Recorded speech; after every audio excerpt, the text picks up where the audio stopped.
So good morning everyone, my name is Lalit Soni and you are watching Drishti IAS. In this live session, we will be discussing the Indian Express newspaper. We will be going through the important articles of the day. Highlights will be the 3D fetal brain atlas. The name is Dharini. So we will be talking about Dharini over here, okay.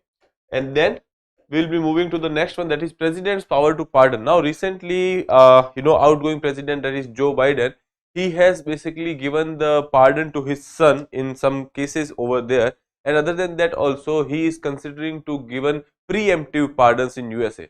So we will be considering that, and we will be seeing what is preemptive pardons, and we will also compare how pardoning power of USA's presidents are different from the India's president, okay. Other than that, we will be seeing the constitutional provisions with respect to the you can say India's power of president to pardon, okay. So we will be talking about that, and in moving further, we will be talking about the snake bites in India. Now recently central government has urged states to make the snake bite as a notified disease. So what will happen after the snake bite becomes a notified disease? We will be seeing that in that particular article, okay. So all these things we will be covering today. Other than that, we won't be having that section of constitutional amendment because we have covered all the important ones.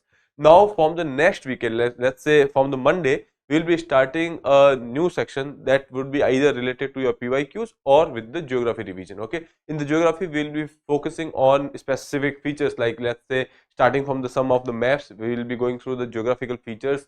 All these things we will try to cover, okay. So now let's move further. Here we will be discussing the practice question and the fact of the day, okay. So let's start with the practice question which was given to you in the previous lecture. How much notice is required to move a resolution for the removal of the vice president under article 67 subsection B? Now when we are talking about the time period or the notice you have to give in the parliament before you are coming up with the resolution, so you have to give a 14 days of notice, okay. So option B would be your right answer over here.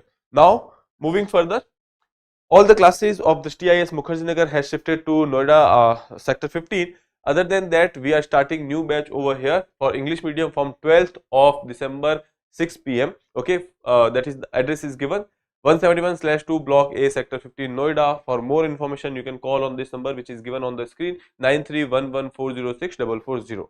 Other than that, at different centers like at Prayagraj from the 2nd of January 2025, we are starting a batch for Hindi as well as English medium. Timings are different. For Hindi medium it is 6 p.m, for English medium it is 5:30 p.m. Now coming to the next one, Lucknow from 23rd of December 2024, we are starting batch for Hindi and English medium. So for Hindi medium that will be 11:30 a.m. and for English medium also 11:30 a.m. And when we are talking about the Delhi center, that is there in Karol Bagh, from 23rd December we are starting an English medium batch at a.m. So these are some details which you might need if you want to enroll for in any of the course, okay. So for more information you can call on the number which is given over here, okay. Other than that, we have one more initiative for you, that is Sambhav 2025. We have already discussed that, but for those who are not present yesterday or day before, so for them Sambhav 2025, it is an initiative by Drishti IAS on our website. This is you can say open access for all aspirant will be there. Here you can say you can go for your integrated preparation for prelims as well as mains. So you will be going for 10 daily prelims practice questions, okay, and 2 daily mains practice questions. These 10 questions which we are talking about, that is the prelims questions, for that you can go for the real time ranking also which available over there. So you can trace your you can say preparation, that how and where you are lying in the race, okay. So this is about Sambhav 2025. You can go to the website and explore more regarding this, okay. Now let's move further for the fact of the day. Now here Bima Sakhi Yojana, yesterday we have done a video on that as well, but right now it is a fact, so we will be covering over here, okay. So Archana and Namrata, yes, 14 days notice is required if you are going for the impeachment resolution, be it for president or vice president, okay. Now Bima Sakhi Yojana, yesterday we have discussed that.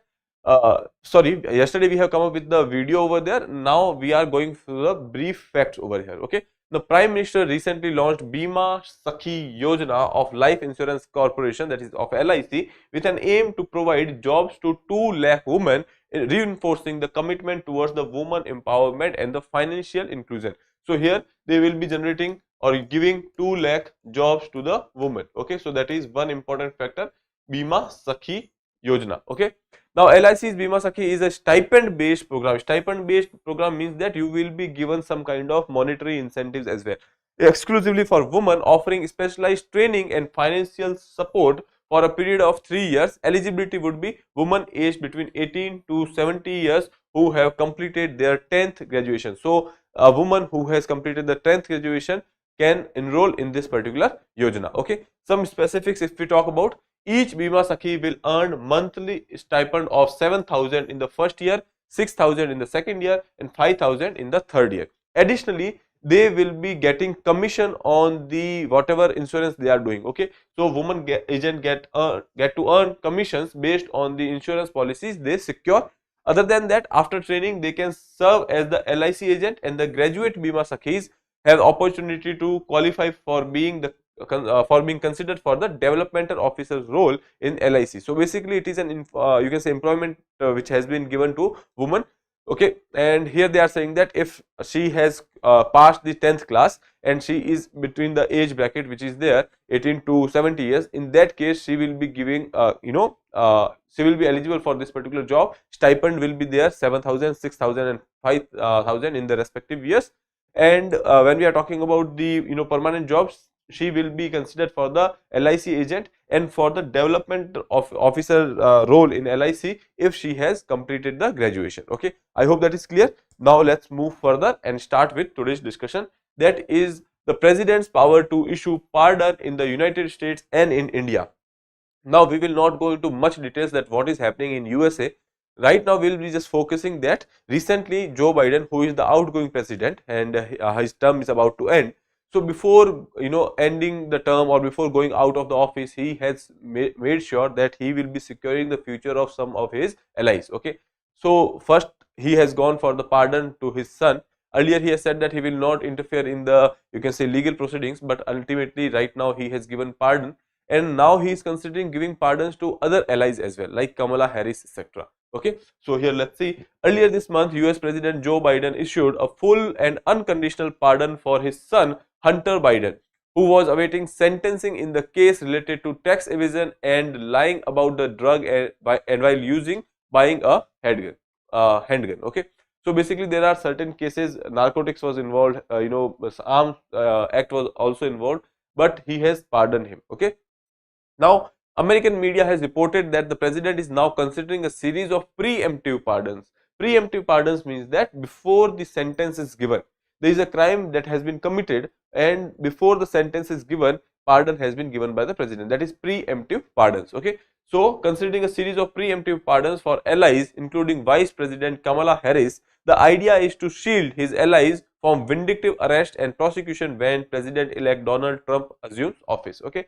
there is this rivalry, you can say domestic rivalry, which is there. So considering that he has reports are there, media reports are saying that there are high chances that he will be going for the preemptive pardons. Now here what is important for us is that what is preemptive pardons. Okay, and we will be seeing what are the powers of the president with respect to these pardons. Here you can see what are the preemptive pardons. Here, can the president pardon someone, protect them preemptively from the future criminal prosecution? Now this in USA they can do that. Okay, while the president may not be able to pardon crimes yet to be committed according to the Shogun, that is a particular reference book. Okay, now they are saying that president may not give preemptive pardons to those where the crime has not been committed. Obviously, if the crime is not been committed, how can you pardon someone? But if the crime has been committed and the sentence is yet to be, or the decision by the judges is yet to be given, in that case they can go for the preemptive pardons. Okay, so that is there. Other than that, what is the power to pardon in India? So that we will be seeing in the further slides. Okay, so that is given over here. If you want to give it a read, you can. Otherwise, that is given over here as well. President's power to pardon in India, Article 72 of the Indian Constitution. Yes, someone has mentioned it, I guess. Namrata Kukreja, yes, you are right. That is Article 72, where power of pardon is given. Okay. Now Article 72 of the Indian Constitution empowers the president to grant pardon, reprise, respite, remission, suspend or commute this sentence. Now all these words are having different meaning. Now we cannot go into details of all these things, but I will give you some kind of idea. When we are talking about the pardons, that means that you are absolutely acquitting that particular person from any kind of charge. Okay, Then moving from the reprieve, respite, remissions, these are all, you can say, the kind of where you are going for lesser imprisonments, or you can say lesser sentences, or the nature of, you can say, the punishment has been changed. Okay, so they are going for the lesser degree of the punishment. So these are there. So you can go and consider it as a homework that you will be searching for these terms: one, pardon; reprise; respite; remission; suspend or commute the sentence. Okay, so these are the powers which president has. Other than that, in which cases he will have this power? So one, in the case of the court martials. Okay, second, cases involving offences under the law within the union executive's power. Okay, because for the state we have governor. Okay, and governor cannot pardon in a particular case, that is of death penalty. In the death penalty, governor cannot give full acquittance or the full pardon. Okay, so considering that, in the cases where sentence is death, that is the prerogative of president. Okay, now cases involving the offences under the under laws within the union executive's power, that is one thing. Second is where you can say sentence is of death, and third is your court martial. In these three cases, president can go for the pardoning power. Okay, here you can see scope of the power. The power can only be exercised on the aid and advice of the council of ministers. That means that on the advice of the central government. First thing is that he cannot have a discretion over here. That means that president cannot act on his own. He has to take advice of the council of ministers. Then moving further, decisions are subjected to the judicial review in rare cases if found arbitrary, malefied or discriminatory. These are the grounds on which you can say pardon order can be challenged, okay, in the court. But there are only in the rare cases. There are only three grounds that if they find that the pardon is arbitrary, malefied or discriminatory in nature. Okay, so that in that case you can go for the judicial review. There is one case which is important, that is Maruram versus Union of India. This is the case where court has said that president cannot use this power on the basis of their own discretion. They have to rely on the aid and advice of the council of ministers. Okay, I hope that is clear. This is with respect to the power of president in India with respect to power, that is article 72 of our Indian constitution. Now coming to the distinctive features, what is different for United States and India. Now if we talk about the scope of the power, we have seen that that is given in the Constitution of India, that is article 71. Similarly, it is given in the Constitution of USA as well. So article 2 section 2 of the Constitution of USA. Similarly, article 72 of the Constitution of India, that gives the power. So basically this is the constitutional power which has been given by constitution to the president. Okay, then here you can say scope. When we are talking about the United States, they can only pardon in the cases of the federal offences. Okay, federal offences, not in the case of state offences. If there is a, you can say, case which is there in, we have in the United States, it is having a federal structure and there are various you can say states which are there. Okay, if there is a case which is going on in a state's court, so president cannot intervene over there. Okay, so only in the case of federal offences he has the power. When we talk about India, in the federal offences, death sentence and the court martial as well. Okay, so we have seen that. So we can say that the scope of Indian president's power with respect to pardon is more. Okay, coming to the next one, limits: cannot pardon impeachment or the state offences. Here you can say must act on the aid and advice of the cabinet. Okay, so basically here we are saying that in India we have a limitation that you have to act on the aid and advice of the council of minister or the union cabinet, because when we are talking about the council of ministers, this is your council of minister, under which there is a smaller body which is decision making body, that is called as cabinet. Okay, so ultimately the decisions are taken in the cabinet and these decisions are conveyed to the council of minister, and council of minister are basically their job is to agree with that. Okay, so that is their preemptive pardons. In USA they have explicitly, they have allowed it. Okay, so preemptive pardons are allowed in USA, but when we talk about India, these are not mentioned. Okay, so we have the concept of preventive detentions, but we do not have the concept of preemptive pardons. Okay, now process, this is managed by the DOJ. Okay, and Department of Justice, that is there, and subjected to judicial review in exceptional cases. That is under, as I told you, in India this is the procedure which is initiating from the application, let's say the convict has to give a application, then this application will go to law ministry, that after that will go to the, you can say, union government will decide on that, and ultimately they will advise the president. Okay, so that is the procedure in India, and in USA that will be managed by the Department of Justice. Okay, now in India there is a concept of judicial review as well. Okay, that is not mentioned over here, so I'll check that if they have this judicial review, because when we are talking about the you can say Supreme Court of USA, that is also quite powerful, so I'll let you know about that. Okay, now let's move further and see the another article, because we have talked about the pardoning power of USA's president and as well as India's president. Here I have written the definition for the preemptive pardons. It is a pardon granted to a person before they have been convicted or punished for a crime. Before the conviction, the pardon is given. One thing which is important over here is that the crime has already been committed. Okay, crime has already been committed. If there is no crime, that means that there is no, talk about the preemptive pardons. Okay, so that is about this. Now moving further to the next one, why center wants states to make snake bite a notifiable disease. Okay, when we are talking about the notifiable diseases, that means that you have to report all the cases which are coming in, whether in the public hospital or the private hospital.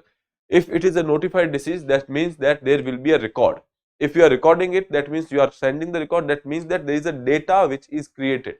Now when we are talking about the snake bites, there are various deaths which are happening. Okay, and there are 4 species of you can snakes which are there. Mostly 90% of the bites are because of these in India. Okay, and there is fatalities as well. So considering all these things, central government is saying that state should include snake bites into the notifiable diseases. Okay, so let's see what is the issue and what is the, you can say, data, what are the cases with respect to the snake bites. Okay, now let's see, the Union Health Ministry has urged states to make snake bite a notifiable disease, a disease that is legally required to be reported to the government by both public as well as private hospitals. So that is the legal requirement, that if it is a notifiable disease, that means that you have to report it to the government. Okay, be it you are in the public hospital or in the private hospital.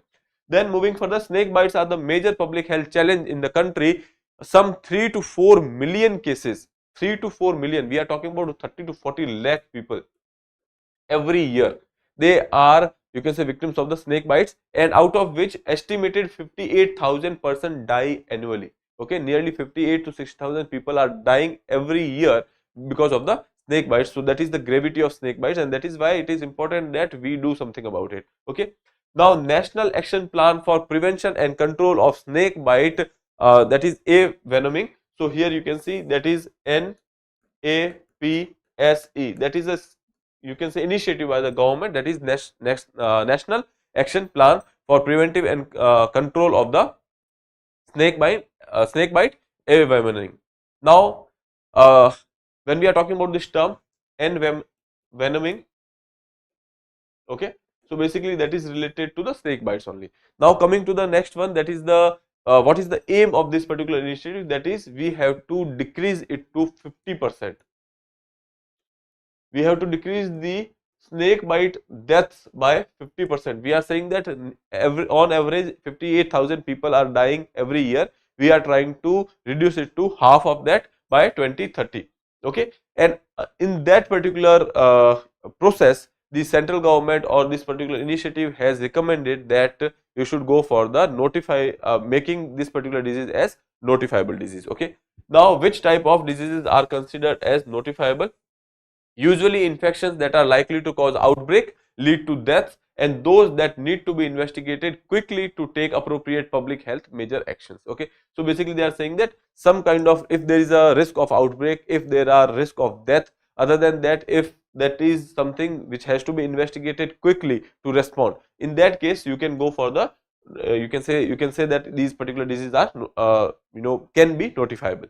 Okay, now list of notifiable disease are different for different states. State governments are basically responsible for notifying a disease. Okay, so state governments are responsible for bringing out the notification for right now tuberculosis, HIV, cholera, malaria, dengue, hepatitis. These are some of the diseases which are notifiable in various states. Okay, now why snake bite considered a disease?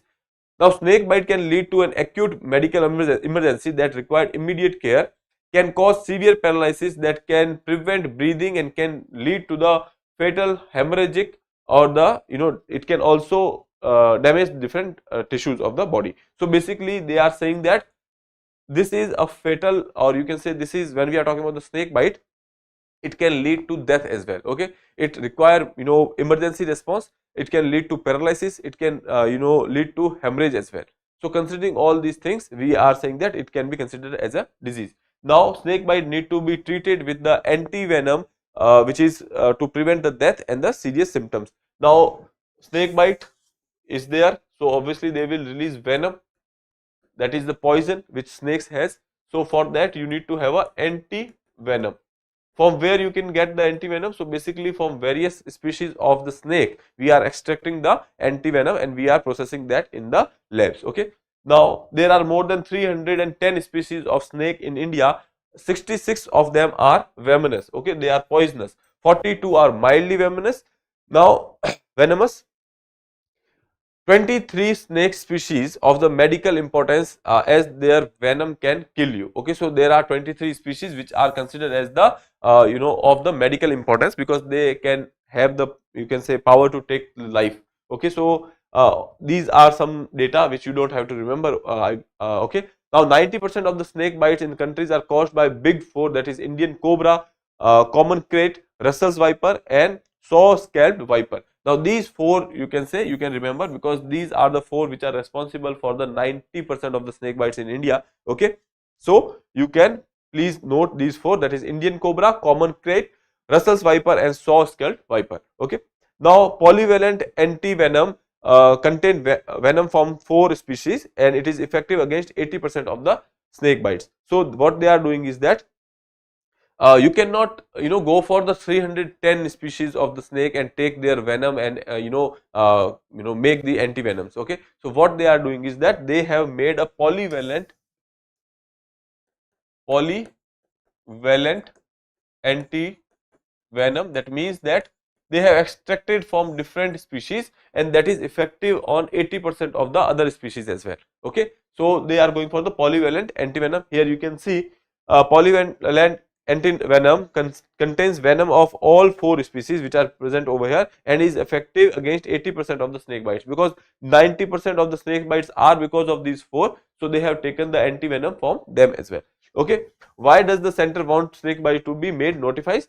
Because if there is a proper, you can say, when we are talking about the this particular notifiable disease, you have to report the cases. If you are reporting the cases, that means that you are having a data. Okay, so here you can say for the proper surveillance to help the help determine the precise number of the cases and death, to effectively manage and prevent the control the cases of the snake bite, educate antivenoms which we have to make, and to various reasons and for various you can say training purposes. Okay, so basically for the surveillance, to make sure that how many cases are being reported, accordingly whether we have these antivenoms or not, we have to make sure that are we trained enough to go for such things. So all these things, or better, you can say that better managing the snake bites, that is the idea behind it. Okay, now to know that what is the accurate burden, high risk areas, when we are talking about the various regional differences which are there, so you can identify the high risk areas. Let's say if you are in a, you can say, remote area, okay, there are high chances that you will be able to see a snake and you will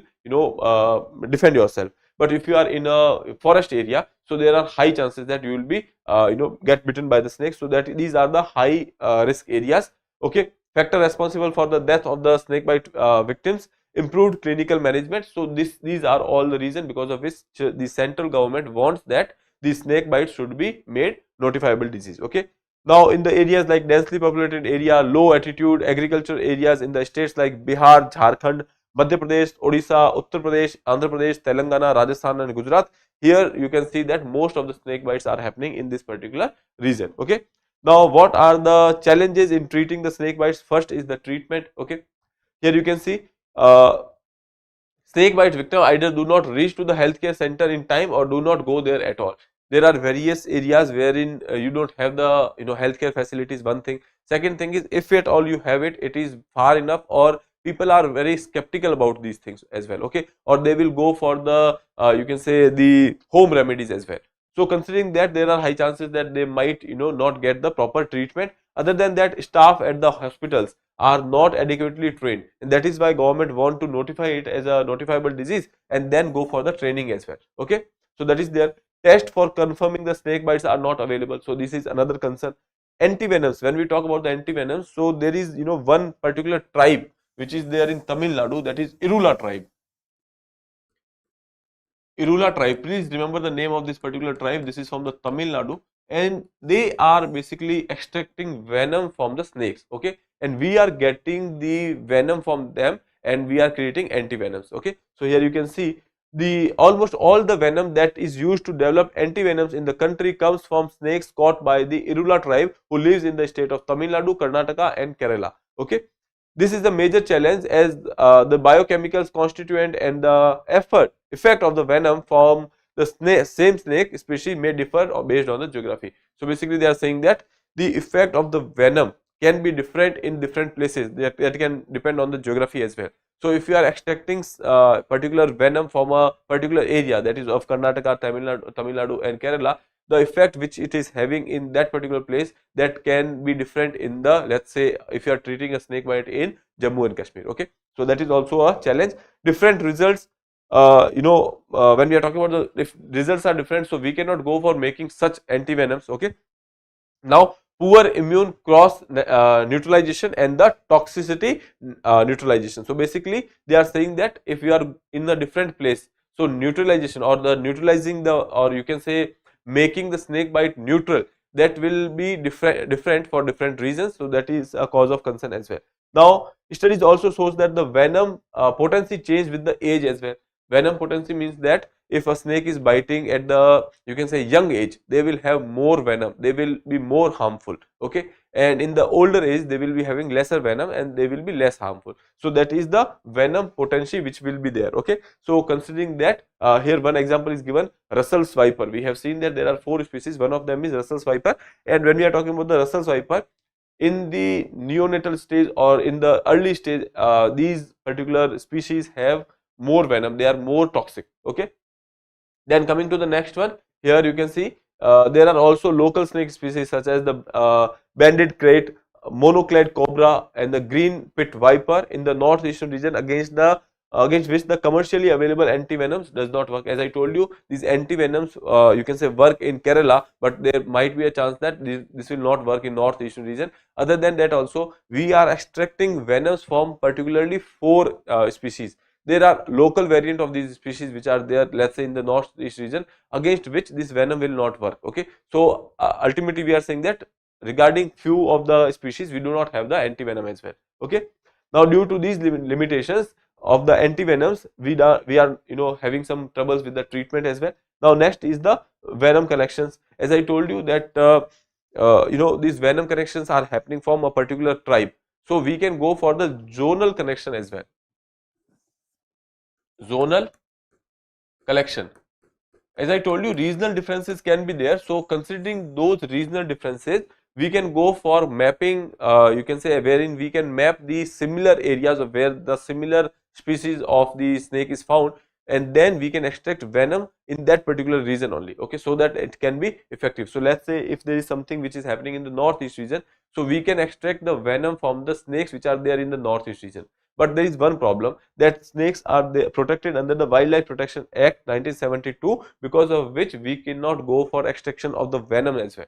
Okay, so that is also a limitation which is there, and because of all these things, central government is trying to go for the they are urging the states that you should go for the notification of these particular species. Okay, now let's move further to the next one, that is the IIT researchers take rare look inside the fetal brain, one slice at a time. Okay, on December 10, researchers at IIT Madras unveiled a cutting edge tool, a detailed 3D map of 5 developing fetal brains from the second trimester of the pregnancy. This map, the most detailed high resolution 3D representation of the fetal brains so far, providing cellular level information between the 14 to 24 weeks. Okay, so basically they have gone for the mapping of the fetal brains. Now here you can see IIT researchers created a 3D fetal brain atlas. Okay, now IIT Madras has unveiled Dharini, a cutting edge 3D brain atlas of 5 fetal brains 14 to 24 weeks of the pregnancy. So this is a 3D brain atlas. Okay, so please remember the name, that is Dharini. That will be important for your examination because they can directly ask you that this term has been in news and what was that related to. The first detailed cellular level map of the brain developed in India. So this is the first time which is happening, something happening like that. What is the creation process? So obviously that is something little bit sensitive over here. So the brain of the stillborns were frozen and tinely sliced, stained and digitized using the robotic instruments. Okay, and then they have looked into the various processes over there. 5,132 slices were combined into a high resolution 3D mapping. Okay, all these things are of no use. Just know that this is important, that IIT Madras has created a 3D photo brain of a brain atlas that is named as Dharini. Okay, now this is the process. If you want to go through it, it's all right. Otherwise, this is not important. Here you can say what are the applications, what will be the benefits from this particular map. So it will give insights into the neurodevelopmental disorders like autism and the brain recovery. Okay, so that can be done if you have the idea about what is the level at which the particular disease or the disorder has developed. So you can try to do something about it. Okay, so for the brain recovery and insights into the neurodevelopmental disease disorders like autism. Now supports better neurological models and AI systems. Okay, so that is something which can be an application of Dharini. Now significance: offer an advanced tool for biomedical research and understanding by brain development, uh, complements the global efforts like LN Brain Atlas 2016. So this is something which is already there, and for the first time India has done that, that is your Dharini. Okay, now let's move further to the next article. That is there is this particular prison. Okay, here you can say Saydnaya or Saydnaya. Okay, Saydnaya or Saydnaya. So this is a place which is there in Syria. When we are talking about the President Assad, who has fled the country, he has this particular prison over there after 2011. When we are talking about the uprising which has started, or the civil war which has started in 2011, after that he has kept various prisoners over here, political prisoners, and he has gone for the execution as well. Okay, I have taken this article. Nothing much is there, but the location you should know about. Okay, so here, soon after the fall of the Damascus, victorious Syrian rebels stormed into the infamous Saydnaya prison and freed thousands of the detainees over here. This is known as the human slaughterhouse. Okay, why is that? We will be seeing the Saydnaya or the Saydnaya. Okay, Saydnaya or the Saydnaya, both of the spellings are right, and this is a local word over there, so its pronunciation can be different. So don't worry about that. Just know that this is the location which is having a prison over here. This was established in 1980s. It was established in 1980s, but after 2011, the prominent use was done after the civil war. Okay, described by the Amnesty International in 2017 as the human slaughterhouse. Okay, the prison was one of the most feared symbol of Bashar al-Assad regime. Now talking about the regime's execution center, so Amnesty estimated that 5,000 to 13,000 people were extrajudicially executed at Saydnaya between September 2011 to 2015. Okay, in these last 4 years, okay, when we are talking about the 2011 to 15, in 4 years there are 5,000 to 13,000 people who were killed over here or executed over here, and that is why it is called as the human slaughterhouse. Okay, it has described Saydnaya as a death camp. Okay, more than 30,000 have been killed on the premises. So considering this particular data, they are saying that it is a human slaughterhouse, or you can say that it is also known as the death camp in Syria. Okay, so you can remember the name, that is Saydnaya. Okay, now moving further to the next one. From IR's point of view, China sends largest navy fleet in the decades to the region. Threat levels severe, says Taiwan. So basically, when we talk about the South China Sea, you know that this particular area has been in chaos, or this particular area has been in news for a long time. It is a contemporary issue when we are talking about the South China Sea, East China Sea, when we talk about the various islands over here. Now, one of them is your Taiwan. Taiwan is a place which says that they are an independent country, but China claims that under one China policy, Taiwan is part of mainland China. This is basically, you can say, a territory of China, but people in Taiwan does not seem to, you can say, agree with that. Okay, so there are various, when we look at the international level, so there are various countries who consider Taiwan as a separate country, and there are countries who consider Taiwan as a part of China. Okay, so China assert that under one China policy, Taiwan is basically part of China. Now recently what is happening is that the president over here, he has visited, you can say, the various US bases in the area, or you can say in the Hawaii and the, you can say, Guam Island, etc. So because of which there was some kind of anger which was there in China. So China has sent a navy in this particular region. So China is deploying its largest navy fleet in the regional water in nearly 3 decades, posing a threat to Taiwan. Now this is a way China express the anger. China has this, you can say, tendency to poke the others. Okay, so that is what China is doing right now. Okay, since China held war games around Taiwan ahead of 1996 Taiwanese president elections, Chinese military has yet to comment and has not confirmed that it is carrying out any kind of exercise in this particular region. China, which has viewed democratically governed Taiwan as its own territory over the island's rejections, had been expecting to launch a drill to express its anger at President Lai Chiang's tour on the Pacific, where he has actually made some stopovers in Hawaii and the US territory of the Guam. Okay, so considering that China is responding in a particular way, that is sending some fleets to this particular region. Now from this article, what is the point which you have to remember, that there is one thing, that is one China policy. Second thing, this you have to go through the Taiwan issue. What is Taiwan issue? Other than that, you need to make sure that you are comfortable with the islands of the South China Sea. In South China Sea, there are various islands like Spratly Island, Paracel Island. These are there, Second Thomas Shoal, etc. These are disputed islands. Okay, so you should remember that among which countries these islands are disputed. Other than that, one more thing, in the East China Sea, there are islands which are disputed between China and Japan. So you have to remember that as well. There are islands which are disputed between Russia and Japan.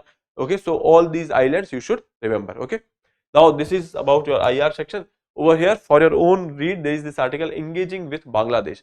Yesterday we have talked about the you can say foreign secretary level summit which is happening. Okay, in that particular summit, our foreign secretary has visited the Bangladesh, and there they have talked about it, and they have expressed the concern with respect to the issues with which are going on against the minorities in Bangladesh. And Bangladesh has said that it is the reason, you can say, the domestic issue or the internal issue. Other countries should not make comment on that. Okay, in that regard. But the thing is, after Sheikh Hasina's government has collapsed, this is the first time we have engaged with Bangladesh on the foreign secretary level.